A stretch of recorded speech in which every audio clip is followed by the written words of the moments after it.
ओम श्री कृष्णाय नमः। मेरे चैनल मेरे सरकार पर आप सबका स्वागत है। प्रस्तुत हूँ श्री कृष्ण की एक और प्यारी सी कहानी लेकर।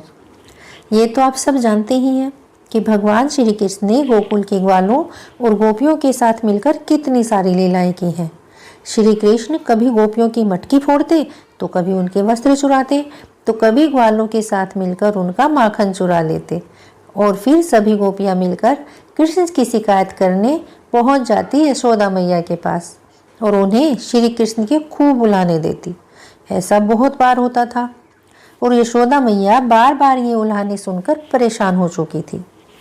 एक बार की बात है कि यशोदा मैया प्रभु श्री कृष्ण के उल्हानों से तंग आ गई और छड़ी लेकर श्री कृष्ण की ओर दौड़ी।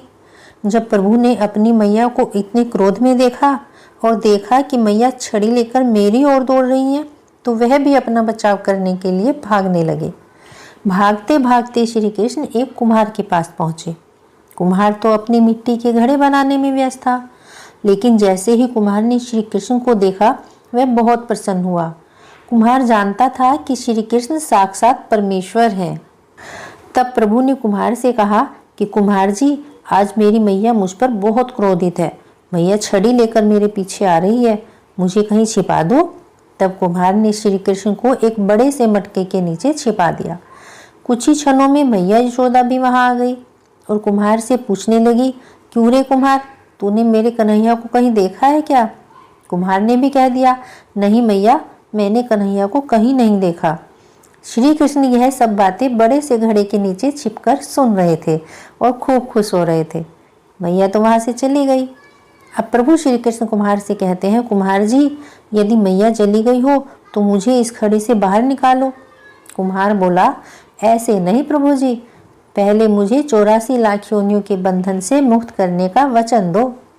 भगवान मुस्कुराए और कहा, ठीक है, मैं तुम्हें 84 लाख योनियों से मुक्त करने का वचन देता हूँ, अब तो मुझे बाहर निकाल दो। कुम्हार कहने लगा, मुझे अकेले नहीं प्रभु जी, मेरे परिवार के भी सभी लोगों को 84 लाख योनियों के बंधन से मुक्त करने का वचन दोगे तो ही मैं आपको इस घड़ी से बाहर निकालूंगा।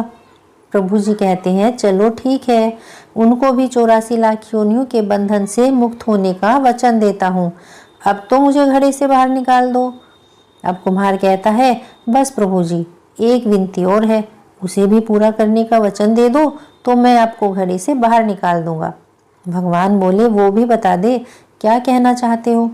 कुम्हार कहने लगा, प्रभु जी, जिस घड़े के नीचे आप छुपे हो उसकी मिट्टी मेरे बैलों के ऊपर लाद कर लाई गई है, तो इन बैलों को भी 84 के बंधन से मुक्त करने का वचन दे दो। भगवान ने कुम्हार के प्रेम पर प्रसन्न होकर उन बैलों को भी 84 के बंधन से मुक्त होने का वचन दे दिया।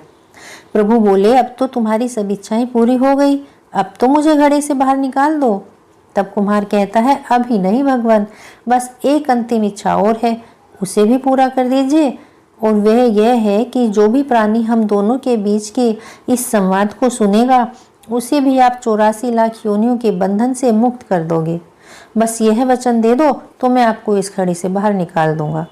कुम्हार की प्रेम भरी बातों को सुनकर प्रभु श्री कृष्ण बहुत खुश हुए और कुम्हार की इस इच्छा को भी पूरा करने का वचन दे दिया।